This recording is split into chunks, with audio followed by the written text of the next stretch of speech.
Finally, it's mine! Oh, mine! The necrotic sword of doom, the ultimate weapon in my possession! Now I can conquer the world! What the f?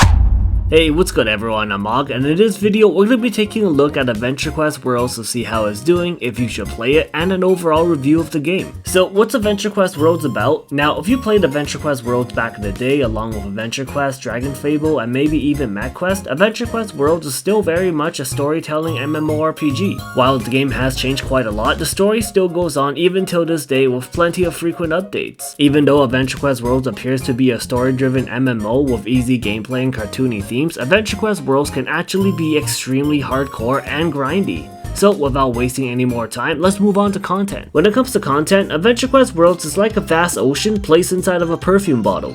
While the content of Adventure Quest Worlds can be pretty much summarized up to button mashing mixed with grind and watch cutscenes, Adventure Quest Worlds has a ton of cosmetics, classes, customization, and equipment for players to choose from. Whether you like anime, superheroes, penis jokes, or other games, Adventure Quest Worlds will most likely have a reference to it. They got Street Fighter, Dragon Ball, Naruto, Star Wars, Dynasty Warriors, WWE, memes,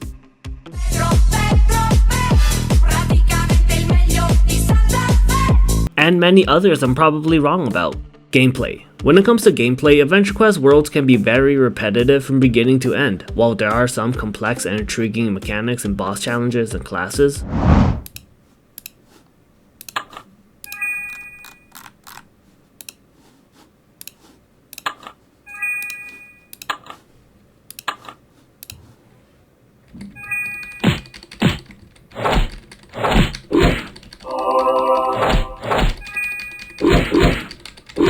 bro, how are people using this class? Are you for— The majority of the content pretty much boils down to defeating the same enemies over and over or clicking on something. So here I am doing this quest to defeat some enemies. After completing the quest, the same NPC wants me to defeat the same enemies again because they dropped something that's needed. And then after completing this quest, the NPC then wants me to defeat the same enemies again to collect these things. Overall, the gameplay in Adventure Quest Worlds can be very repetitive, which takes players away from the main objective and story.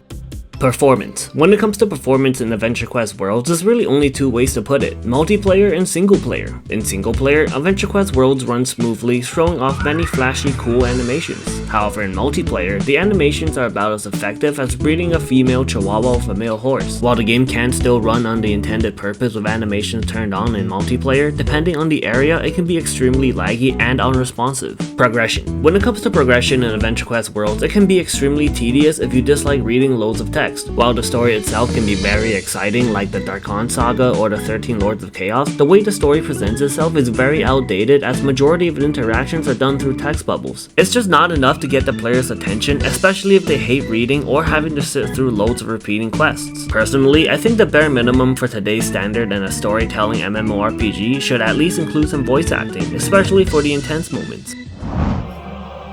I lived a long and rich life, Darkon. Now, I'll die a happy man, watching your very last failure. While I don't really know how each character should sound aside from Ardix, hearing some of our favorite characters like Gravelin, Robina, Valencia, Saphira, Alina, Mime and Dash, and many other voices will really help bring the immersion, especially for Rule 34, players to connect with the characters. But for real though, I can definitely see the voices being used out of context, especially for those videos like they did with Teen Titans. Hey, Servo Geek, need an oil change? Alright, that's enough, you know where this is going. Anyways, let's go back to progression. Aside from the overload of text bubbles and story, progressing to max level, obtaining good classes, and high-end equipment is also extremely tedious. Let's take a look at this class here, Void Highlord. To get Void Highlord, players will first need to obtain these items, which doesn't seem too bad. But to actually obtain these items, players will have to farm these items. And to farm these items, players will also have to farm loads of other items. And to farm loads of other items, players will also have to farm more items needed for those items that's also needed for the three main items. Point is, Adventure Quest Worlds can be very tedious and extremely overwhelming, especially for new and or returning players.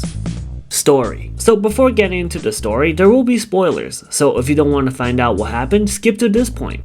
When it comes to story in Adventure Quest Worlds, some sagas can remind you of certain references from other shows. If you've seen Naruto Shippuden before, Dracov is kinda like Madara Uchiha of lore. When Dracov first appeared, he straight up obliterated Valen, Sepulcher, and crippled King Altion, leaving him to die slow. While I don't really know how strong King Altion is, Sepulcher is an absolute unit. After the first encounter of Dracov, you learn about the 13 Lords of Chaos, which is kinda like Madara's Akatsuki clan. Now before we keep going, please keep in mind I am not saying Adventure Quest Worlds stole the plot from Naruto Shippuden whatsoever. Each Chaos Lord have their own unique stories, and I'm simply referencing the fact that they have a similar structure, which is really awesome. So later on as the story progresses, you'll soon to find out that just like Madara, Dracov was also being used by the Queen of Monsters, which is like Kaguya. Anyways, what I'm trying to get at is that a lot of major characters in Adventure Quest Worlds has a really good and complex story. If you take a look at Sepulcher's backstory, Sepulcher was actually a knight by the name of Valen who was in a love triangle with King Altion and his wife Lunaria. So to not spoil the story, here's what I imagine a diss track would sound like if Sepulcher decided to drop one on Altion.